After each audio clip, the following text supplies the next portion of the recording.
রোজ রোজ রুটি সবজি বানাতে বা খেতে ভালো না লাগলে এইরকম একটি রেসিপি ট্রাই করে দেখতে পারো।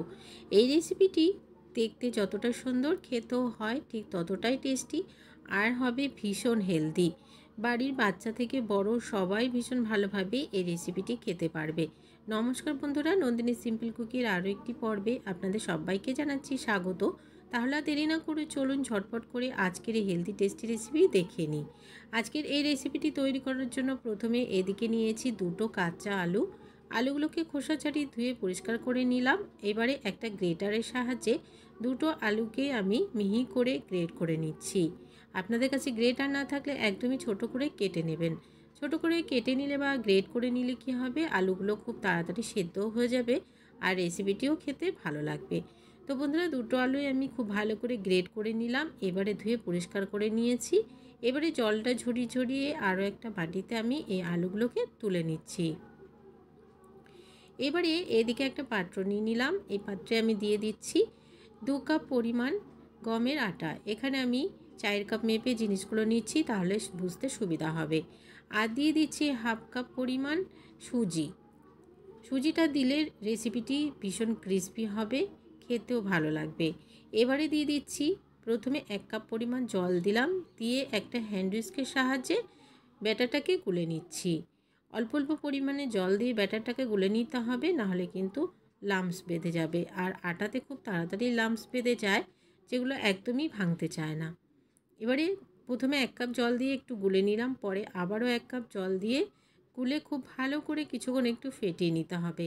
তাহলে দেখবে একটাও যদি লাম্পস থাকে সেগুলো খুব ভালোভাবে ভেঙে যাবে। তো বন্ধুরা, খুব ভালোভাবে আমি কিছুক্ষণ সময় নিয়ে একটু ফেটিয়ে নিলাম। তো দেখো, একটাও কিন্তু লাম্পস বেঁধে নেই। এবারে দিয়ে দিচ্ছি আরও 1 কাপ পরিমাণ জল। এবারে খুব ভালো করে ব্যাটারটাকে একটু মিশিয়ে নিচ্ছি।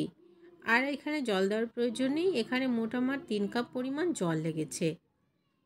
তোমরা কতগুলো আটা নিচ্ছ বা সুজি নিচ্ছ সেই হিসাব করে কিন্তু এখানে জলটা দিতে হবে। তো ব্যাটারের কনসিস্টেন্সিটা দেখো, ঠিক এই রকম একটা পাতলা ব্যাটার রেডি করে নিতে হবে। যেহেতু এখানে সুজি ব্যবহার করেছি, ফুলবে, তো সেই হিসাবে এখানে ব্যাটারটাকে খুব বেশি ঘন বা খুব বেশি পাতলা করা যাবে না। এবারে এখানে নিয়ে নিচ্ছি 1 টুকরো আদা। এই আদাটাকেও আমি এখানে গ্রেট করে দিয়ে দিচ্ছি। আদাটাকেও একদমই মিহি করে গ্রেট করে নিয়ে নিলাম।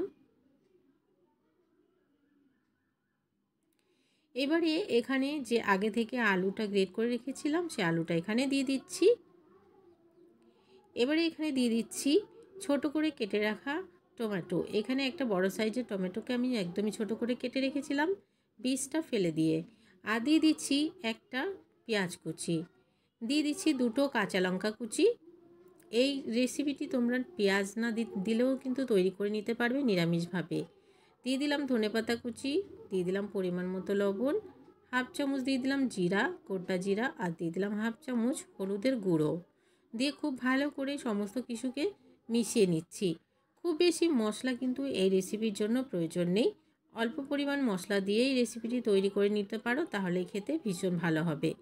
এবারে খুব ভালো করে সমস্ত কিছুকে একটু মিশিয়ে নিলাম। খুব ভালো করে একটু সময় নিয়ে মিশিয়ে নিতে হবে সমস্ত কিছুর সাথে। যেহেতু এখানে হলুদ ব্যবহার করা হয়েছে, হলুদটাকে খুব ভালো করে একটু মিশিয়ে নিতে হবে। খুব ভালো করে একটু মিশিয়ে নিলাম। এবারে এখানে আরও দুটো জিনিস আমি ব্যবহার করব। এখানে নিয়ে নিয়েছি পনির। এখানে আমি ঘরে থাকা কিছু অল্প পরিমাণে একটু দুধ দিয়ে আমি পনিরটা তৈরি করে নিয়েছি। তোমরা চাইলে মার্কেট থেকেও কিনে নিয়ে আসতে পারো। আর একটু বড় বড় টুকরো করে কেটে নিয়েছিলাম। আর দিয়েছি এখানে 1 চামচ পরিমাণ সবজি মশলা দিয়ে খুব ভালো করে আবার একটু মিশিয়ে নিচ্ছি।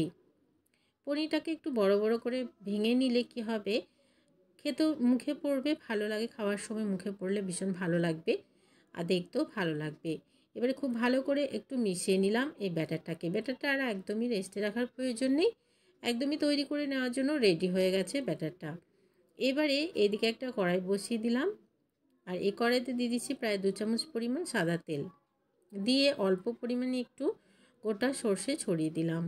গোটা সর্ষেটা দিয়েই কিন্তু ব্যাটারটা দিয়ে দেবে, খুব বেশি সময় রাখবে না, তাহলে শস্যটা পুড়ে যাবে, আর পরে যখন আমরা রেসিপিটা আবার তৈরি করব তখন কিন্তু শস্যটা আরও বেশি পুড়ে যাবে আর খেতে ভালো লাগবে না, একটা তিতো তিতো ভাব চলে আসবে।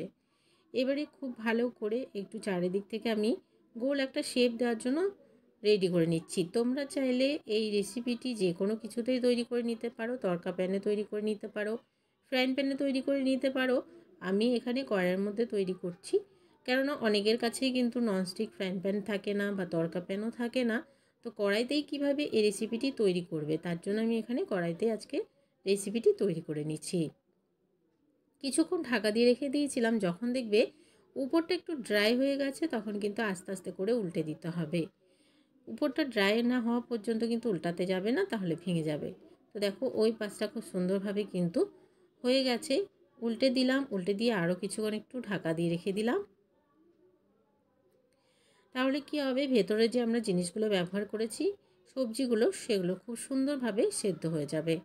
তো বন্ধুরা, আরও কিছুক্ষণ ঢাকা দিয়ে আমি উল্টে পাল্টে দুই পাশটাকে সেঁকে নিচ্ছি, আর কিন্তু ঢাকা দেওয়ার প্রয়োজন নেই। এবারে দুই পাশটাকে হালকা একটু ব্রাউন করে নেব আর একটু সেঁকে নেব ক্রিস্পি হওয়া পর্যন্ত।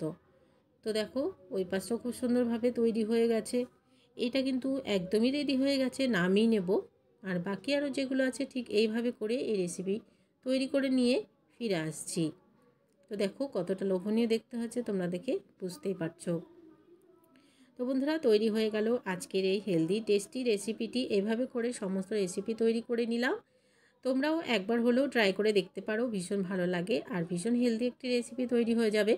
আজকের রেসিপি ভালো লাগলে একটা লাইক করার অনুরোধ রইল, অনেক অনেক শেয়ার করে দেওয়ার অনুরোধ রইল। নতুন বন্ধু আমার চ্যানেলে নতুন এসে থাকলে আমার চ্যানেলটিকে সাবস্ক্রাইব করে পাশে থাকা বেল আইকনটিকে অবশ্যই প্রেস করে রাখবে, এই ধরনের রান্নার নোটিফিকেশানগুলো সবার আগে তোমাদের কাছে পৌঁছে যাওয়ার জন্য। আজকের মতন এখানে শেষ করছি। সবাই ভালো থাকবে, সুস্থ থাকবে।